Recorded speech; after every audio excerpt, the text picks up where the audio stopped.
Assalamualaikum sahabat-sahabat yang dirahmati Allah, selamat datang di Puyang Sebong Channel, selamat datang penonton baru dan selamat datang penonton setia. Hari ini saya akan menceritakan kisah di Tanah Jawa. Keluarga dihantui setiap hari akibat ulah polisi yang menampar seorang nenek di pasar. Namun sebelumnya saya sarankan untuk menuliskan sholawat Nabi Muhammad agar kelak sholawat ini menjadi saksi untuk mendapat syafaat di akhirat. Dan jangan lupa untuk like, komen, share, dan subscribe ke channel ini sangat membantu menyebarkan dakwah Islam dan menjadi amal jariah. Pasar pagi Wringinanom, Gresik sedang ramai-ramainya. Suara teriakan pedagang bercampur dengan deru motor dan langkah kaki para pembeli. Matahari belum tinggi, tapi keramaian sudah seperti siang hari. Di tengah kerumunan, muncullah seorang wanita tua. Bajunya kumal, rambutnya acak-acakan seperti belum pernah disisir, dan kakinya telanjang penuh debu. Ia berjalan pelan, menunduk, memeluk sebuah tas lusuh yang entah berisi apa. Anak-anak kecil yang melihat langsung tertawa-tawa. "Bu, itu hantu pasar ya?" seru salah satu anak sambil menunjuk. "Ih, serem amat kayak mayat hidup," timpal yang lain. Namun reaksi para pedagang tua justru sebaliknya. Beberapa dari mereka mendadak diam, pandangannya berubah waspada. Pak Kamil, penjual beras yang sudah 10 tahun berdagang di situ, langsung menarik tirai tokonya. "Iki dudu wong sembarangan, ojo gegabah," bisiknya ke temannya. Wanita itu berhenti di tengah jalan pasar. Ia menatap lurus ke depan, ke sebuah kios kosong yang sudah lama tidak dipakai. Tiba-tiba angin berhembus aneh, plastik-plastik beterbangan, dan ayam-ayam di kandang berkokok tak karuan. Suasana pasar mendadak jadi dingin, padahal matahari sedang cerah-cerahnya. Tak lama kemudian, terdengar suara peluit nyaring dari ujung pasar. Seorang polisi dengan seragam lengkap dan gaya berjalan arogan mendekat. Dialah Aibda Roni, polisi patroli yang terkenal keras kepala dan suka meremehkan warga kecil. Begitu melihat wanita itu berdiri di tengah jalan, ia langsung meniup peluit panjang sambil berteriak, "Hei, kamu! Jangan bikin kotor pasar dong, minggir sana!" Wanita itu tidak menjawab, ia hanya menatap tajam, tanpa ekspresi. Tatapan itu membuat Aibda Roni naik pitam. "Jangan pura-pura tuli, saya bilang minggir, ini tempat jualan, bukan tempat ngemis." Warga pasar hanya diam, tak ada yang berani membela. Beberapa bahkan mundur perlahan, menahan napas. Satu-satunya suara hanyalah embusan angin dan peluit yang masih terselip di bibir Roni. Aibda Roni menghampiri wanita itu. Dengan wajah kesal, ia menyentuh bahunya untuk menyuruh pergi. Tapi saat tangannya menyentuh kain lusuh itu, wanita itu perlahan menoleh. Matanya tak seperti manusia. Bola matanya gelap pekat seperti menyimpan ribuan rahasia dari dunia yang tak kasat mata. Aibda Roni tertegun sejenak, tapi egonya lebih besar daripada rasa takut. Ia mundur selangkah, lalu menendang kotak kardus kecil yang dibawa wanita itu. "Pergi, sebelum saya paksa!" Kotak itu terpental dan terbuka. Di dalamnya bukan uang, bukan makanan, tapi benda-benda aneh. Ada rambut, paku berkarat, dan kain kafan kecil dengan tulisan tak dikenal. Suasana pasar berubah hening, bahkan ayam-ayam pun diam. Wanita itu masih menatapnya, tanpa berkata-kata. Tapi entah kenapa, dada Roni terasa berat. Seolah ada sesuatu yang menempel di tubuhnya sejak ia menyentuh wanita itu. Dan saat itu pula, tanpa ia sadari, hidupnya sudah tak akan pernah sama lagi. Malam itu, angin berdesir lebih dingin dari biasanya. Roni baru saja pulang dari tugas sore dan langsung merebahkan diri di sofa ruang tamu. Di rumahnya yang terletak di kawasan perumahan polisi, suasana biasanya tenang. Tapi malam itu terasa ganjil. Istrinya, Bu Reni, keluar dari dapur sambil membawa teh manis hangat. "Kok wajahmu pucat, Mas?" tanyanya sambil meletakkan gelas di meja. "Enggak, cuma capek aja," jawab Roni singkat, walau hatinya terasa tak tenang. Sejak insiden di pasar tadi pagi, tubuh Roni terasa berat. Bukan seperti demam, tapi lebih seperti ada sesuatu yang menempel. Seperti beban tak kasat mata yang menghimpit punggungnya. Ia mencoba tidur lebih awal. Tapi ketika matanya mulai terpejam, terdengar suara aneh dari pojok kamar. Ketuk, ketuk, ketuk. Roni membuka mata. Tak ada siapa-siapa. Ia bangun, membuka lemari, memeriksa kolong ranjang. Semua kosong. Tapi suara itu kembali terdengar, kali ini dari plafon. Ketuk, ketuk, ketuk. Pikirannya mulai melayang ke wanita di pasar tadi. Matanya, kotak berisi benda aneh itu. Dan bisik-bisik warga yang tampak ketakutan. Ia menggelengkan kepala, mencoba menepis pikiran buruk itu. Tapi malam itu, ia tidak benar-benar tidur. Esok harinya, saat bersiap berangkat dinas, kejadian janggal kembali terjadi. Cermin kamar mandinya retak. Retaknya tidak biasa, membentuk pola aneh seperti tulisan kuno yang tidak dimengerti. Istrinya sampai menjerit ketika melihatnya. "Loh, ini kenapa? Semalam baik-baik saja kan?" Roni tak menjawab. Ia langsung pergi, melaju ke kantor dengan motor dinas. Tapi baru sampai di pertigaan arah pasar, motornya mendadak mati. Mesin mati total, seperti kehabisan nyawa. Padahal bensin penuh. Roni memukul-mukul stangnya. "Apa-apaan ini?" Warga sekitar hanya melihat dari jauh. Tak ada yang membantu. Salah satu tukang becak mendekat pelan, lalu berkata dengan suara lirih, "Pak, sampean kemarin megang wanita itu ya?" Roni menoleh cepat. "Apa maksudmu?" Tukang becak itu menggeleng pelan, wajahnya pucat. "Sampean belum tahu siapa dia? Yang sampean sentuh itu bukan orang biasa, Pak. Itu penunggu lama pasar sini. Sudah dari zaman simbah kami, kadang muncul, kadang enggak. Tapi siapapun yang ganggu dia, pasti ngalami." "Ngalami apa?" "Petaka." Roni mendengus kesal, tapi hatinya makin tak tenang. 3 hari setelah kejadian itu, putrinya yang berumur 5 tahun mendadak sakit. Tubuhnya panas tinggi, lidahnya menggigit sendiri, dan matanya mendelik setiap malam tepat jam 2. Puncaknya, malam keempat, anaknya menjerit keras, lalu berbicara dengan suara yang bukan miliknya. "Kau telah menyentuh yang tak boleh disentuh. Bayarnya akan jatuh padamu satu-satu." Istri Roni histeris. Roni hanya bisa memeluk anaknya yang menggigil keras. Tapi dari sudut ruangan, samar-samar, ia melihat siluet wanita kumal itu berdiri, menghadap dinding, sambil membelakanginya. Pagi itu langit mendung, angin bertiup lebih kencang dari biasanya. Roni yang matanya sembab akibat semalaman tidak tidur, tetap nekat mengenakan seragam dan berangkat dinas. Di dadanya ada dendam. Ia tidak peduli dengan semua bisikan warga atau kejadian aneh yang menerpa keluarganya. Ia merasa harga dirinya diinjak-injak oleh seorang wanita kumal yang bahkan tak layak dipanggil manusia. Dengan langkah berat, ia mengayuh motornya ke arah pasar Wringinanom. Kali ini ia tak sendiri. Ia mengajak 2 rekannya, Bribka Dimas dan Brigadir Arif. Mereka tak tahu apa yang sebenarnya terjadi, hanya mengikuti perintah Roni untuk mengamankan gelandangan pengganggu. Sesampainya di pasar, suasana tampak lebih sepi. Beberapa kios tutup, pedagang yang biasanya ramai kini melayani dengan wajah tegang. Semua tahu kedatangan Roni bukan untuk patroli biasa. Roni berdiri di tengah pasar, tepat di tempat ia bertemu wanita itu pertama kali. Ia mengangkat toa kecil dari pinggangnya, lalu berbicara lantang. "Dengar semua, kalau ada yang sengaja melindungi gelandangan itu, saya akan tutup kiosnya." Tak ada yang berani menyahut, bahkan tukang becak yang biasanya cerewet, kali ini menunduk tanpa suara. Roni melangkah ke arah kios tua yang dulu sempat dilihat wanita itu. Ia membuka paksa pintu kayu yang sudah lama terkunci. Di dalamnya kosong, tapi hawa dingin langsung menerpa begitu pintu dibuka.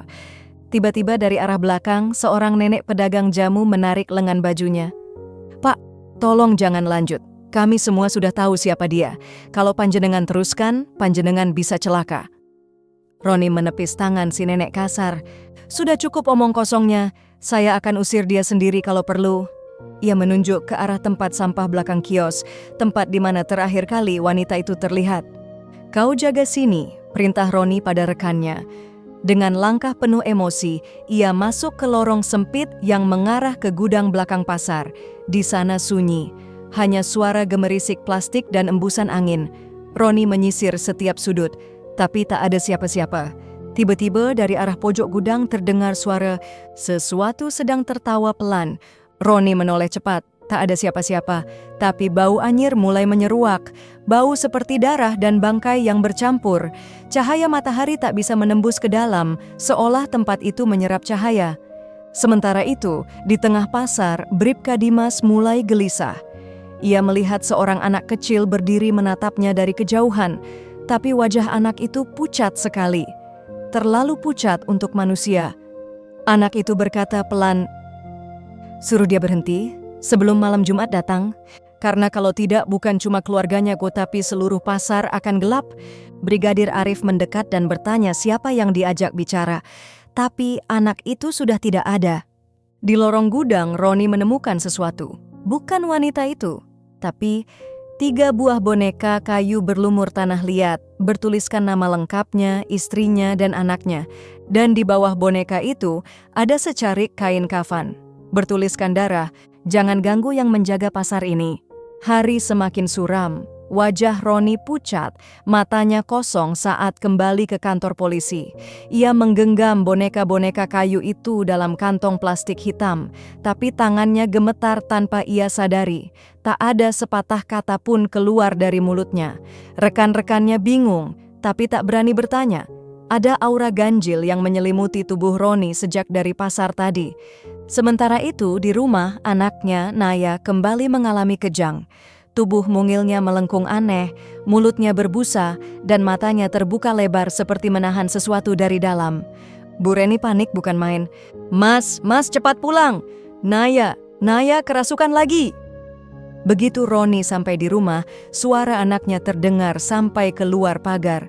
Suara tangisan, bukan seperti suara anak 5 tahun, lebih dalam, lebih tua, dan menakutkan. Istrinya terduduk di sudut kamar, menangis sambil memeluk sajadah. Roni masuk ke kamar dan melihat anaknya menggores-gores tembok dengan kukunya. Goresan itu membentuk tulisan-tulisan aneh yang ia kenali dari kain kafan di pasar tadi. Tulisan yang tak pernah ia lihat, tapi kini muncul begitu saja dari tangan anaknya sendiri. Tiba-tiba Naya menoleh cepat, tatapannya tajam. Bukan seperti anak kecil. "Masih mau melawan? Dia bukan manusia, tapi penjaga. Kami cuma beri peringatan. Kalau kau masih menantang, seluruh darahmu akan dikeringkan oleh tanganmu sendiri." Roni tersungkur, napasnya sesak, jantungnya berdebar begitu keras hingga telinganya berdenging. Ia mencoba menyentuh anaknya, tapi kulitnya seperti terbakar begitu mendekat. Tangan Roni langsung memerah, timbul bintik-bintik hitam seperti disiram air keras. Ia berteriak, bukan karena sakit, tapi karena rasa takut yang selama ini ia tahan, kini meledak tak terbendung. Aku cuma ingin tahu siapa dia." Tiba-tiba Naya mendesis, "Kau akan tahu, tapi bukan dari mulut manusia. Datang ke pasar, tengah malam, sendirian. Kalau berani." Setelah mengucap kalimat itu, tubuh Naya terkulai. Ia pingsan. Bu Reni segera membopong anaknya ke tempat tidur sambil terus menangis. Tapi Roni tak bisa bergerak, tubuhnya dingin, napasnya berat. Ia tahu, jalan kembali sudah tak ada. Menjelang malam, hujan turun deras. Kilat menyambar berkali-kali. Roni duduk di ruang tamu, menatap jam dinding yang terus bergerak, detik demi detik menuju tengah malam. Kata-kata dari mulut anaknya terus terngiang. Datang ke pasar, tengah malam, sendirian. Dan entah kenapa, langkah kakinya seolah bergerak sendiri.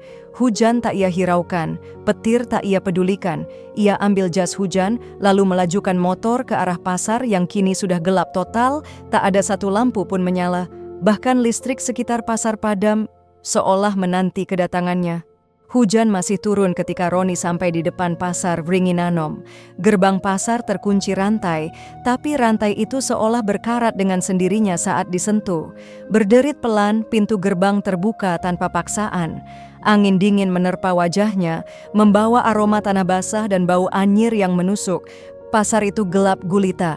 Lampu-lampu yang biasanya menyala, kini mati total.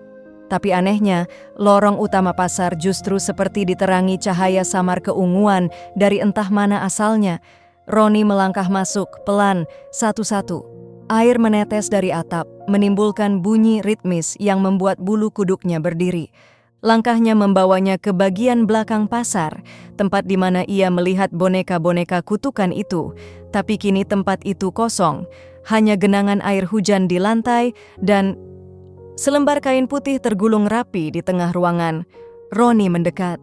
Begitu ia menyentuh kain itu, tiba-tiba semua suara hilang. Angin berhenti, hujan mendadak sunyi. Detik itu juga, waktu seperti membeku. Lalu, suara itu muncul, ketawa pelan, diikuti isakan tangis, suara perempuan. Roni berbalik cepat. Dan di ujung lorong, samar-samar, tubuh wanita itu muncul. Tapi ada yang berbeda. Ia tak berdiri, ia melayang. Tubuhnya mengambang pelan ke arahnya tanpa kaki. Rambutnya panjang menutupi wajah. Bajunya tetap kumal, tapi di balik itu tampak bercak darah yang sudah mengering. Tubuh Roni kaku, kakinya seperti membeku di lantai. Wanita itu berhenti tepat 5 langkah darinya, lalu perlahan mengangkat kepalanya.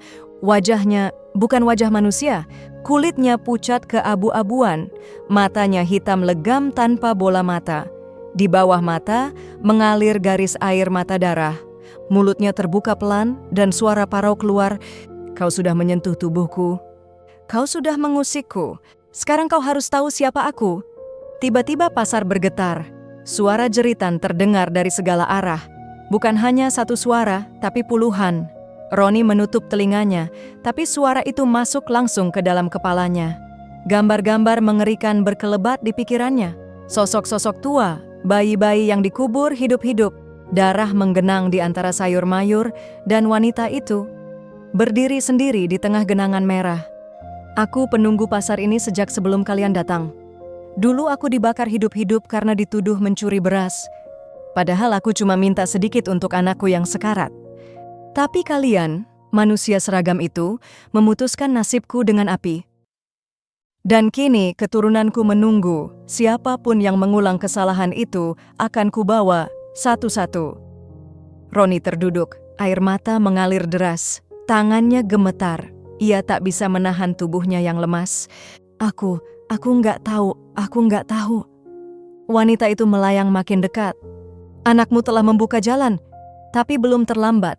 Sujudlah, dan minta maaf bukan padaku, tapi pada yang kau sakiti tanpa suara." Lalu, tiba-tiba, semuanya menghilang. Pasar terang kembali, tapi Roni tetap terduduk di lantai basah dengan pakaian penuh lumpur dan mulut yang menganga tanpa suara. Pagi menjelang, tapi Roni tak langsung pulang. Ia duduk di musala kecil pinggir pasar, wajahnya basah oleh air wudhu dan air mata. Berkali-kali ia menarik napas dalam, namun tak satu pun mampu meredakan getaran di dadanya. Ia bukan lagi polisi yang arogan seperti kemarin. Malam tadi telah menghapus seluruh kesombongan dalam dirinya. Saat azan subuh berkumandang, satu persatu pedagang mulai berdatangan. Mereka kaget melihat Roni sudah ada di situ, duduk bersila dengan wajah sembab dan pakaian basah kotor.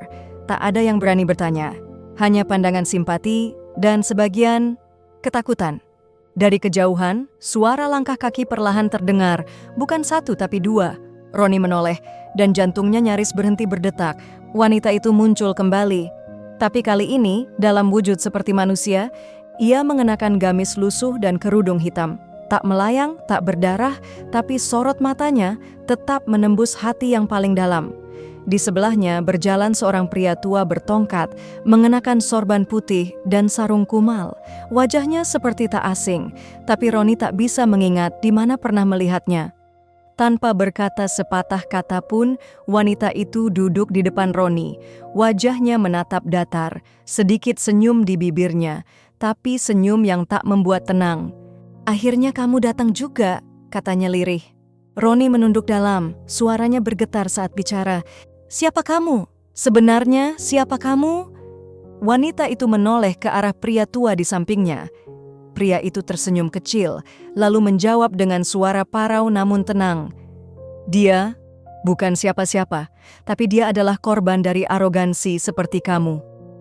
Namanya Bu Sumarni. Dulu ia pedagang sayur di sini, dituduh mencuri, dipukuli, lalu dibakar hidup-hidup oleh warga dan satu oknum aparat, hanya karena dia miskin dan suaminya dianggap preman pasar." Roni menelan ludah. Dunia seperti berhenti berputar. Pria tua itu melanjutkan, "Aku ayahnya. Sejak malam itu, aku tak pernah meninggalkan pasar ini, menunggu orang-orang seperti kamu, yang tega memukul, merendahkan, dan menghina yang lemah tanpa bukti." Bu Sumarni membuka tangan kanan. Di sana ada secarik kertas lusuh. Ia berikan pada Roni. Isinya adalah fotokopi laporan polisi tahun 1998. Nama pelapor Sumarni binti Slamet. Isi laporan kekerasan dan penganiayaan oleh oknum aparat di Pasar Wringinanom. Tapi di bawah laporan itu ada stempel bertuliskan, tidak ditindaklanjuti. Roni terisak. Ia tak bisa berkata-kata. Matanya menatap lantai. Ia merasa seperti mayat hidup, tanpa harga diri, tanpa wibawa, tanpa perlindungan apapun dari seragam yang dikenakannya. Bu Sumarni berdiri pelan. Aku tak mau anakmu kena akibat kesalahanmu, tapi aku bukan satu-satunya yang terluka di pasar ini. Lalu, ia berjalan pergi. Pelan, tanpa suara. Tubuhnya menghilang di balik lorong kios tua, seolah menyatu dengan bangunan pasar yang lembab dan sepi.